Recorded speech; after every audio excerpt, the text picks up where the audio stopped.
శ్రీ గణేశాయ నమః. శారదా గురుభ్యో నమః. ఈటీవీ లైఫ్ ఆధ్యాత్మిక ఛానల్ ప్రేక్షకులకు శుభోదయం. శ్రేష్ఠ కార్యక్రమానికి శుభస్వాగతం. కార్యక్రమంలో శుభతిథి అంశంలో నేటి పంచాంగ వివరాలు చూద్దాం. ఆంగ్ల తేదీ 8వ తేదీ 1వ నెల 2025 సంవత్సరం బుధవారం. స్వస్తి శ్రీ చాంద్రమాన శ్రీ క్రోధినామ సంవత్సరం దక్షిణాయనం.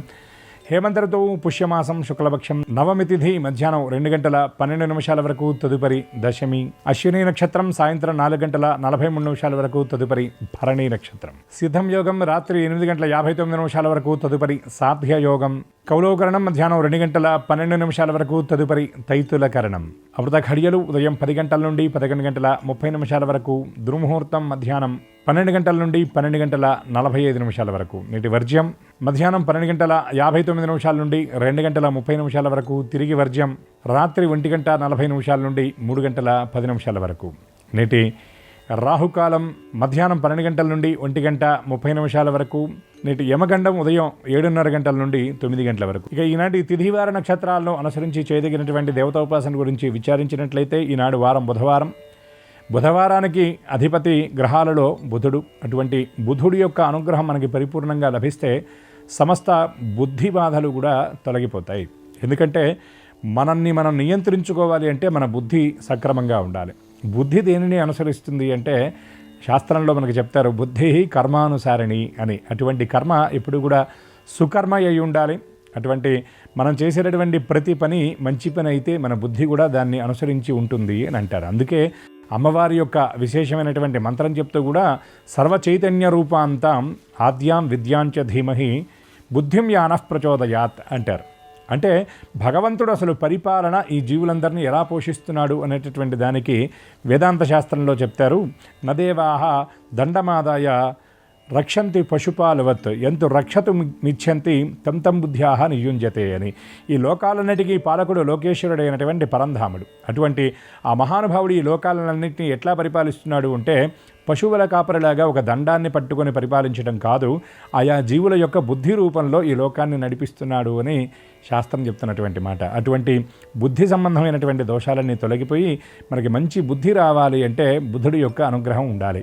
అందుకే మనం కార్యక్రమాల్లో వింటూ ఉంటాం, నవగ్రహ ఆరాధన చేసేటప్పుడు బుధారిష్టేతు సంప్రాప్తే బుధ పూజాంచకారయేత్ బుధ ధ్యానం ప్రవక్ష్యామి బుద్ధి పీడోపశాంతయే అని. బుద్ధుడి యొక్క ఆరాధన వల్ల మన బుద్ధి పీడలన్నీ కూడా తొలగిపోతాయి. అటువంటి బుద్ధుడి యొక్క అనుగ్రహం మనకి పరిపూర్ణంగా లభించాలి అంటే విష్ణు స్తోత్ర పారాయణ చేయటం ఒక్కటే చాలా అమూల్యమైనటువంటి ఉపాయం అని చెప్పారు. అటువంటి విష్ణు దేవతారాధనలో కూడా ఈనాడు నవమి తిథి కలిసి రావటం చాలా విశేషం. ఎందుకంటే ఆయా జయంతులు చేసేటప్పుడు ఎప్పుడు కూడా తిథిని మనం ప్రధానంగా తీసుకుంటాం. కృష్ణాష్టమి, శ్రీరామ నవమి, వినాయక చవితి ఇలా మనం తిథులను ప్రధానంగా తీసుకుంటాం. నక్షత్రాలని అనుసరించి చేసినప్పటికీ కూడా నక్షత్రాలకు కొంతవరకు మాత్రమే ప్రాధాన్యత ఉంటుంది, కానీ తిథి ప్రాధాన్యత మనకు చాలా ప్రధానం. కాబట్టి నవమి తిథి ఆ కరుణా వృణాలయుడు అయినటువంటి దయాశరథి అయినటువంటి రాఘవుడు ఆవిర్భవించినటువంటి తిథి కనుక ఈనాడు రామ సంబంధమైనటువంటి స్తోత్రపారాయణ చాలా విశేషం. అందులో ఒక మాట చెప్తారు పెద్దలు, ఏమిటండి రాముడి యొక్క అర్చన వల్ల అంటే ఐశ్వర్యం రామ పూజన తచ్చరిత్రం చరిత్రాయ. రాముడి యొక్క చరిత్రను మనం చదివితే చాలు మనం చరిత్రలో నిలిచిపోయేటటువంటి స్థాయిని పొందగలుగుతాం. రాముడి పూజ మనకి సమస్త ఐశ్వర్యాలను మనకి అందజేస్తుంది. అటువంటి రామ అర్చన, రామస్తోత్ర పారాయణ, ఇంకా అవకాశం ఉన్నటువంటి వాళ్ళు ఆ రామాయణాన్ని కూడా ఈనాడు ఇతోధికంగా పారాయణ చేయటం, ఏదైనా ఒక సర్గ కాండను పారాయణ చేయటం వల్ల విశేషమైనటువంటి ఫలితాన్ని మనం పొందగలుగుతాం. ఎందుకంటే రాముడంటేనే మనకి జయాన్ని ఇచ్చేటటువంటి వాడు. అందుకే పూర్వం నుండి ఎవరు ఎక్కడ రాసినా శ్రీరామ జయం అని రాస్తారు. రాముడి యొక్క రక్షణ చాలా గొప్పది. అందుకే శ్రీరామ రక్ష సర్వ జగద్రక్ష అంటారు. కనుక అటువంటి రామచంద్రుడి యొక్క దివ్యానుగ్రహం అందరికీ పరిపూర్ణంగా ఉండాలని ఆశిస్తూ స్వస్తి.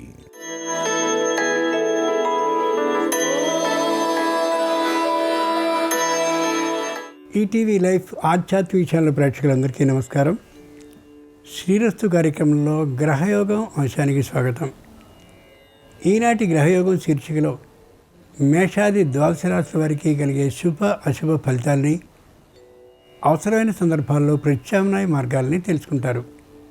అంతేకాక ఏ రాశి వారికి ఏ దిక్ప్రయాణం అనుకూలంగా ఉంటుందో, ఏ రాశి వారికి ఏ దైవ దర్శనం సకల శుభాలని కలిగిస్తుందో, ఏ రాశి వారు ఏ రంగు దుస్తుల్ని ధరించినట్లయితే అన్ని కార్యాలు శుభావహంగా పరిపూర్ణమవుతాయో, ఏ రాశి వారికి ఏ సంఖ్య నేటికి మాత్రం అదృష్ట సంఖ్యగా పరిణమించబోతోందో ఆ విశేషాలని క్రమంగా తెలుసుకుంటారు. ముందుగా నేటి పంచాంగం. ఈరోజు శుద్ధ నవమి, బుధవారం, నక్షత్రం అశ్వని. ఇక నేటి గ్రహస్థితిని పరిశీలించి చూస్తే మేషంలో చంద్రుడు, వృషభంలో గురువు వక్రీకరించి ఉన్నాడు, కర్కాటకంలో కుజుడు వక్రీకరించి ఉన్నాడు, కన్యలో కేతు ఉన్నాడు, ధనుస్సులో రవి బుధులు ఉంటే, కుంభంలో శని శుక్రులుంటే, మీనంలో రాహు ఉన్నాడు. ఈ తాత్కాలిక గ్రహస్థితి ఆధారంగా మేషాది ద్వాదశ రాశుల వారికి కలిగే శుభ అశుభ ఫలితాన్ని క్రమంగా తెలుసుకుందాం. ముందుగా మేషరాశి.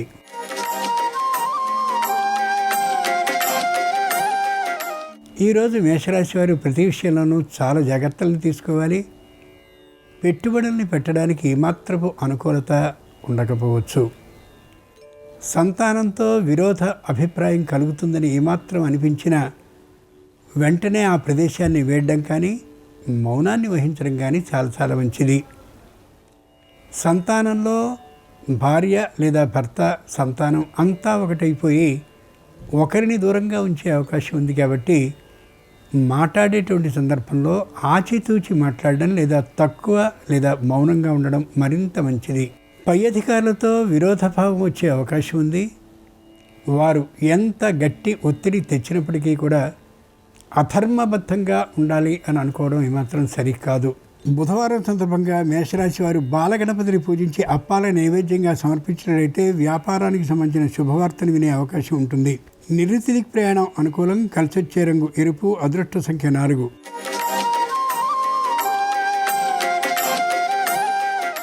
ఈరోజు వృషభ రాశి వారి ఫలితాలని పరిశీలించి చూస్తే కుటుంబ జనంలో తాత్కాలికమైనటువంటి అభిప్రాయ భేదాలు ఏర్పడే అవకాశం ఉంది. ముందుగా గట్టిగా వ్యతిరేకించేటటువంటి వారు ఎవరో, అలాగే అందరికీ ఈ వ్యతిరేక ఆలోచనని నేర్పుతూ ఉండే, పురికొల్పుతూ ఉండేవారు ఎవరో గమనించి వారితో నిదానమైనటువంటి శైలితో మాట్లాడడం చాలా మంచిది. వ్యతిరేకించి, విరోధించి, గొంతు పెంచి మాట్లాడినట్టయితే పరిస్థితి మరింత అసహ్యకరంగా మారే అవకాశం ఉండొచ్చు. తమదైనటువంటి ఇల్లు లేదా పొలమో స్థలమో మంచి ధరకి అమ్ముడయ్యేటటువంటి కారణంగా దాన్ని ఎక్కడ పెట్టుబడి పెట్టాలి అనే విషయంలో తర్జన భర్జనలు సాగే అవకాశం ఉంది. బుధవారం సందర్భంగా వృషభ రాశి వారు తరుణ గణపతిని పూజించి బెల్లం ముక్కల్ని నైవేద్యంగా సమర్పించినట్లయితే ఆకస్మిక ధనలాభం కలిగే అవకాశం ఉంది. దక్షిణ దిక్ ప్రయాణం అనుకూలం. కలిసొచ్చే రంగు తెలుపు. అదృష్ట సంఖ్య 3.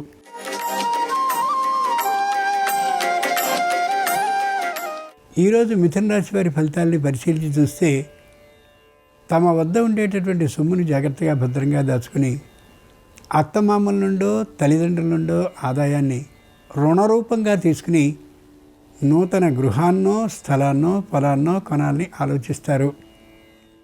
దీనికి సంపూర్ణ సహకారం అటు నుండి ఇటు నుండి లభించినటువంటి కారణంగా మానసికమైన అశాంతికి తాత్కాలికంగా గురయ్యే అవకాశం గోచరిస్తోంది.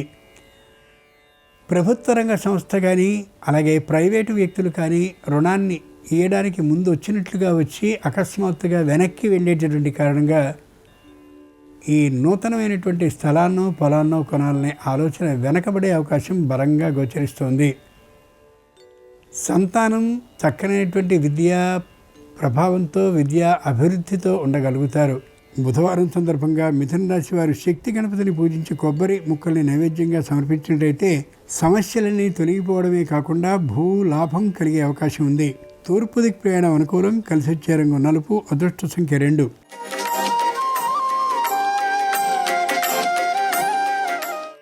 ఈరోజు కర్కాటక రాశి వారి ఫలితాలని పరిశీలించి చూస్తే ధైర్యంగా ఉంటారు, శారీరకంగా బలిష్టంగా ఉంటారు. పెట్టుబడిని పెట్టేటటువంటి విషయంలో ఆత్మీయులైనటువంటి వారిని నమ్మి అక్కడ మాత్రమే పెట్టుబడిని సరైనటువంటి స్థానంలో సరైన కాలంలో పెడతారు. ముఖ్యంగా కుటుంబానికి సంబంధించినటువంటి పెట్టుబడుల్ని, ఇతరమైనటువంటి విశేషాలని ప్రచారం చేసుకోవడం మంచిది కాదు. తాత్కాలికంగా గుంభనగా ఉండడం అవసరం. అనవసరమైనటువంటి మాటల కారణంగాను, ఏదో మాట్లాడాలనే అభిప్రాయం కారణంగాను కుటుంబంలోని రహస్యాలని భార్య కానీ భర్త కానీ అందరికీ తెలియచేస్తూ కుటుంబ గోప్యతని పాటించకపోయే విధానం గోచరిస్తోంది. అది మంచిది కాదు. బుధవారం సందర్భంగా కర్కాటక రాశి వారు ఉచ్చిష్ట గణపతిని పూజించి శరక ముక్కల్ని నైవేద్యంగా సమర్పించినట్టయితే దాంపత్య అన్యోన్య బుద్ధి కలుగుతుంది. ఆ కారణంగా వాద వివాదాలు పరిష్కరింపబడతాయి. ఆర్థిక లాభం సిద్ధిస్తుంది. పశ్చిమ దిక్ ప్రయాణం అనుకూలం. కలిసొచ్చే రంగు నీలం. అదృష్ట సంఖ్య 9.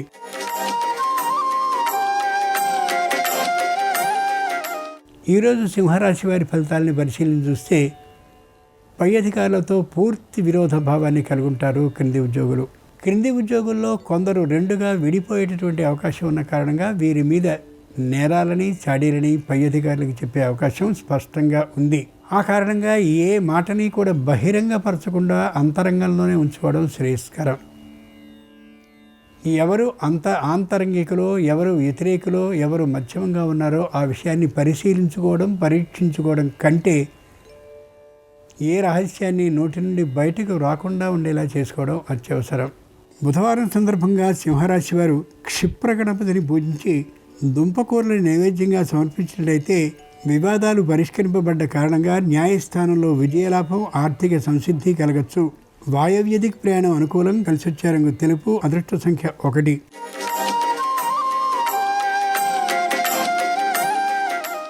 ఈరోజు కన్యారాశి వారి ఫలితాలని పరిశీలించి చూస్తే శారీరకంగానూ మానసికంగానూ దృఢంగా ఉండగలుగుతారు.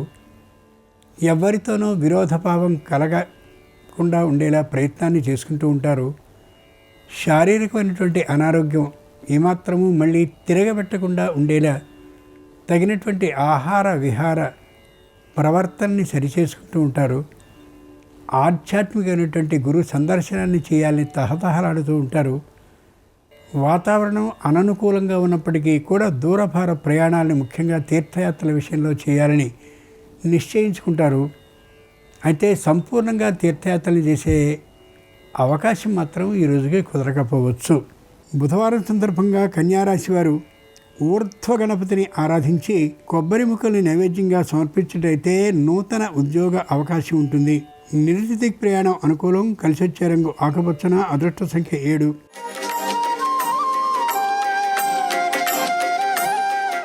ఈరోజు తులారాశి వారి ఫలితాలని పరిశీలించి చూస్తే పూర్తి అసహన భావంతో ఉంటారు.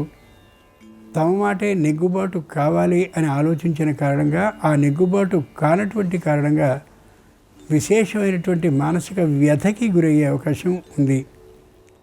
అక్కడి దాకా వచ్చినటువంటి శుభకార్యాలన్నీ కూడా అకస్మాత్తుగా జారిపోతూ ఉండేటటువంటి కారణంగా వివాహాది శుభకార్యాలు జరిగే అవకాశం లేకపోతున్నటువంటి కారణంగా నిరుత్సాహభావంతో ఉంటారు. ముఖ్యంగా అన్నిటికంటే అధిక ఆశ కలిగి ఉండడం మాత్రమే ఈ నిరుత్సాహానికి కారణమనే యథార్థాన్ని గుర్తించలేకపోతారు. తల్లిదండ్రుల్లో తల్లి ప్రభావం మరింతగా ఉండేటటువంటి కారణంగా ఎక్కువ కోరికలు కోరుతూ ఉండేటటువంటి కారణంగా వివాహాది ప్రయత్నాలు సానుకూల పడ్డం లేదనే యథార్థాన్ని సహృదయంతో గుర్తుంచుకోగలగాలి. బుధవారం సందర్భంగా తులారాశి వారు నృత్య గణపతిని పూజించి అరటి పంటలు నైవేద్యంగా సమర్పించినట్టయితే మానసిక ప్రశాంతత కలిగిన కారణంగా వ్యాపారంలో లాభం కలుగుతుంది. ఈశాన్య దిక్ ప్రయాణం అనుకూలం. కలిసొచ్చే రంగు పచ్చన. అదృష్ట సంఖ్య 6.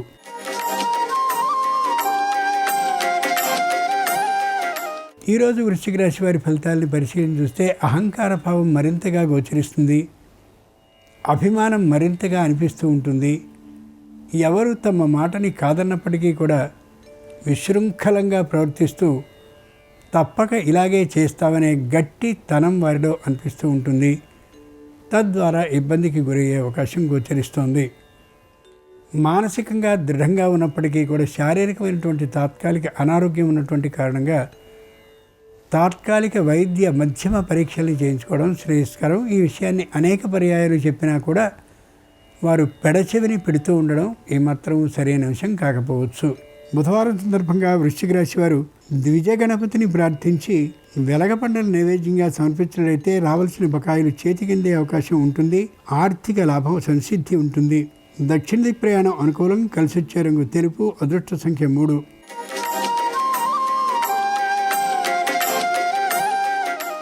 ఈరోజు ధనురాశి వారి ఫలితాలని పరిశీలించి చూస్తే మానసికంగా బలంగా ఉంటారు. తమ మాట మాత్రమే నెగ్గాలనే పట్టుదల భావంతో ఉంటారు. శారీరక అనారోగ్యం కారణంగా శరీరం అడ్డంగా పెరిగేటటువంటి అవకాశం కావచ్చు. ఆరోగ్య పరీక్షలు చేయించుకోవడం మాత్రం అత్యవసరం. తాము సంపాదించినటువంటి సంపాదన వైద్య పర్యవేక్షణకి, వైద్య ఆలయాలకి ఖర్చు కావడం సరి కాదనేటటువంటి ఆలోచనకి వారు రాగలిగితే ఆర్థికమైనటువంటి బలం మరింత కలిగే అవకాశం ఉందనే యథార్థాన్ని మర్చిపోకూడదు. ముఖ్యంగా రాత్రిపూట ఉద్యోగాలు చేసేటటువంటి వారు మరింత శ్రద్ధతో ఉండి తీరాల్సిందే. ఆరోగ్య విషయంలో వాహనాల్ని నడుపుతూ ఉండేటటువంటి వారు, ఇంకా రాత్రిపూట ముఖ్యమైనటువంటి కార్యకలాపాలను నిర్వహించవలసిన ఉత్తమ బాధ్యతని కలిగినటువంటి వారు ఆరోగ్య విషయంలో అప్రమత్తంగా ఉండక తప్పదు. బుధవారం సందర్భంగా ధనురాశి వారు పింగళ గణపతిని పూజించి దానిమ్మ పండుగ నైవేద్యంగా సమర్పించినట్టయితే వివాహాది శుభకార్యాలు అనుకూలించే అవకాశం మెండుగా ఉంటుంది. తూర్పు దిక్ ప్రయాణం అనుకూలం, కలిసి వచ్చే రంగు ఎరుపు, అదృష్ట సంఖ్య 2.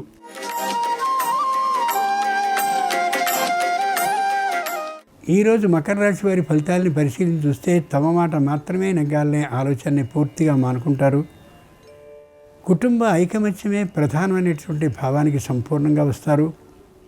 వ్యాపారపరమైనటువంటి ఆదాయం కొంత దెబ్బతిన్నప్పటికీ కూడా ధైర్య భావాన్ని కలిగి ఉంటారు. దూరభార ప్రయాణాలు చేసే సందర్భంలో ఆరోగ్య స్థితి కొంత తేడా వచ్చినప్పటికీ కూడా తట్టుకోగలుగుతారు. ముఖ్యంగా ఎవరి విషయంలోనూ కూడా పెద్దరికాన్ని వహించకుండా ఉండగలుగుతారు. వ్యాపారానికి సంబంధించినటువంటి పెట్టుబడిని పెట్టవలసిందిగా 2-3 ప్రార్థించినప్పటికీ కూడా వారు ఏమాత్రమూ అనుకూలతని చూపించకపోయినప్పటికీ కూడా వారితో విరోధ భావాన్ని వహించకుండా ఉంటారు. ముఖ్యంగా ఈ రాశి వారికి వృత్తి, ఉద్యోగ, వ్యాపార ఆదాయాలు మధ్యమంగా ఉంటూ ఉంటాయి. అయినప్పటికీ ఏమాత్రము మానసికమైన చింతని కలిగి ఉండరు. బుధవారం సందర్భంగా మకర రాశి వారు హేరంబ గణపతిని పూజించి ధాన్యాన్ని నైవేద్యంగా సమర్పించినట్టయితే ధైర్య సాహసాలు సొంతమైనటువంటి కారణంగా గృహ లాభ సంసిద్ధి కలగచ్చు. వాయువ్య దిక్ ప్రయాణం అనుకూలం, కలిసి వచ్చే రంగు నలుపు, అదృష్ట సంఖ్య 8.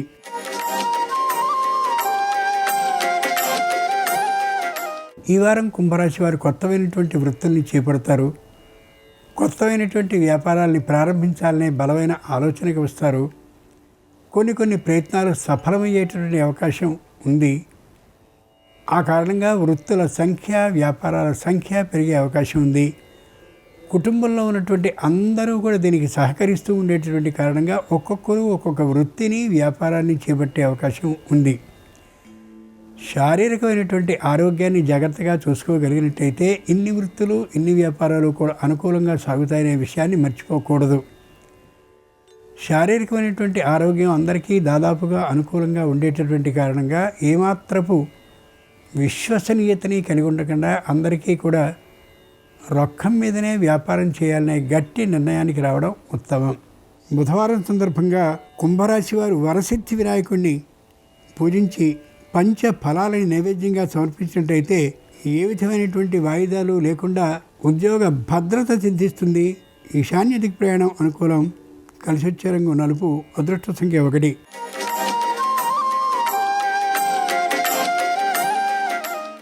ఈరోజు మీనరాశి వారి ఫలితాలని పరిశీలించి చూస్తే పని ఒత్తిడి మరింతగా ఉంటుంది.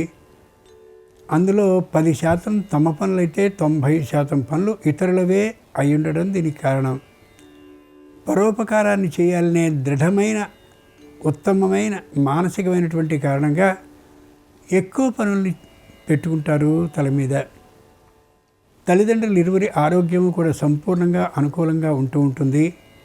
అయినప్పటికీ కూడా సకాలంలో పరీక్షల్ని వైద్య రూపంగా చేస్తూ ఉంచడం, తాము కూడా వైద్య విధానం ప్రకారం మధ్యమ వైద్య పరీక్షల్ని చేయించుకుంటూ ఉండడం అత్యవసరం. బుధవారం సందర్భంగా మీనరాశి వారు శ్రీ మహాగణపతిని ఆరాధించి ఆయనకు ఇష్టమైనటువంటి ఫలాలని నైవేద్యంగా సమర్పించినట్లయితే తప్పక భూ లాభం కలిగే అవకాశం ఉంటుంది. ఈశాన్య దిక్ ప్రయాణం అనుకూలం, కలిసి వచ్చే రంగు నలుపు, అదృష్ట సంఖ్య 2. ఇవి ఈనాడు ద్వాదశ రాశుల వారికి కలిగే శుభ అశుభ ఫలితాలు. ఈరోజు బుధవారం అయినటువంటి సందర్భంగా ఆ గణపతి అనుగ్రహం సర్వరాశుల వారికి సంపూర్ణంగా కలగాలని హృదయపూర్వకంగా ప్రార్థిస్తూ స్వస్తి. నమస్కారం.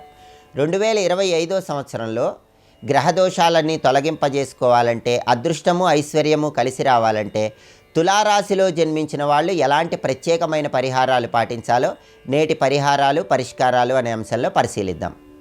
2025 సంవత్సరంలో మార్చి నెల 30వ తేదీ శని సంచారంలో మార్పు జరుగుతోంది.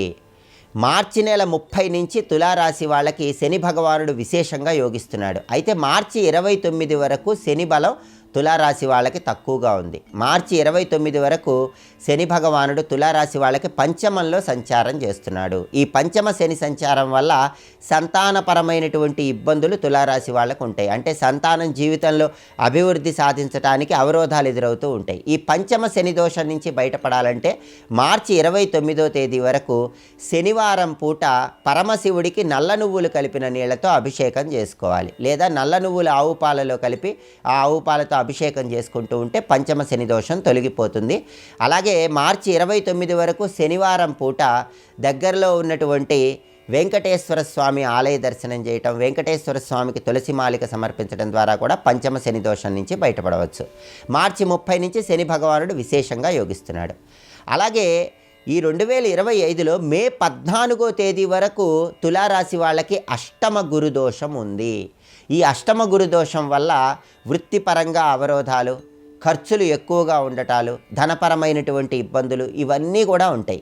ఈ అష్టమ గురుదోషం నుంచి బయటపడటానికి మే 14వ తేదీ వరకు వీలైనప్పుడల్లా గురువారం గురుహోరలో శనగలు దానం ఇచ్చుకోవాలి. గురువారం ఉదయం 6 నుంచి 7 మధ్యలో కానీ, మధ్యాహ్నం 1 నుంచి 2 మధ్యలో కానీ, రాత్రి 8 నుంచి 9 మధ్యలో కానీ గురుహోర ఉంటుంది. ఈ గురుహోర ఉన్న సమయంలో 1.25 కేజీ శనగలు పసుపు రంగు వస్త్రంలో మూటగట్టి దానం ఇచ్చినట్లయితే అష్టమ గురుదోషం తొలగిపోతుంది. మే 15వ తేదీ నుంచి భాగ్యంలో గురువు తులారాశి వాళ్ళకి సంవత్సరం మొత్తం విశేషంగా యోగిస్తున్నాడు. అలాగే తులారాశి వాళ్ళకి రాహు సంచారంలో మార్పు అనేటటువంటిది విశేషమైనటువంటి శుభ ఫలితాలను కలిగింపజేస్తోంది. కాబట్టి రాహువు మే 18వ తేదీ వరకు రాహువు 6వ స్థానంలో సంచారం చేస్తూ విశేషంగా యోగిస్తున్నాడు. అయితే మే 18వ తేదీ నుంచి తులారాశి వాళ్ళకి రాహువు పంచమంలో సంచారం చేస్తున్నాడు. కాబట్టి మే 18వ తేదీ నుంచి తులారాశి వాళ్ళకి రాహుబలం అనేటటువంటిది తగ్గుతుంది. కాబట్టి దానివల్ల సంతానపరమైనటువంటి ఇబ్బందులు కలిగే సూచనలు ఉన్నాయి. వాటిని అధిగమించాలంటే మే 18 నుంచి రాహుబలం పెంచుకోవటానికి ఆదివారం పూట దుర్గాదేవి ఆలయ ప్రాంగణంలో సాయంత్రం 4:30 నుంచి 6 గంటల మధ్య ప్రాంతంలో నిమ్మదీపాలు వెలిగించాలి. ఇలా చేస్తే పంచమ రాహుదోషం అనేది తొలగిపోతుంది. మే 18వ తేదీ నుంచి కేతువు తులారాశి వాళ్ళకు విశేషంగా యోగిస్తున్నాడు. కాబట్టి కేతువుకు సంబంధించి ఎలాంటి పరిహారాలు పాటించాల్సిన అవసరం లేదు. అయితే మే 17వ తేదీ వరకు మాత్రం కేతు బలం తక్కువగా ఉంది. కాబట్టి మే 17 వరకు కేతు బలాన్ని పెంపొందింపజేసుకోవటానికి తులారాశి వాళ్ళు మంగళవారం పూట శునకాలకు ఆహారం వేస్తూ ఉండాలి. ఇలా చేస్తే మే 17 వరకు కేతు బలం పెరుగుతుంది. దీనివల్ల గ్రహదోష తీవ్రతను తగ్గింపజేసుకొని సమస్త శుభాలను సిద్ధింపజేసుకోవచ్చు. ఇలా 2025 మొత్తం అదృష్టము ఐశ్వర్యము కలిసి రావటానికి, జాతక దోష తీవ్రతను తగ్గింపజేసుకోవటానికి తులారాశి వాళ్ళు ప్రత్యేకమైన పరిహారాలు పాటిస్తే సమస్త శుభాలను సిద్ధింపజేసుకోవచ్చు. 2025 సంవత్సరంలో అదృష్టము ఐశ్వర్యము కలిసి రావాలంటే వృశ్చిక రాశి వాళ్ళు ఎలాంటి పరిహారాలు పాటించాలో రేపటి పరిహారాలు పరిష్కారాలు అనే అంశంలో పరిశీలిద్దాం. నమస్కారం. ఈ కార్యక్రమాన్ని తిరిగి చూడాలనుకుంటే www.youtube.com/ETV Life Spiritual లో చూడవచ్చు.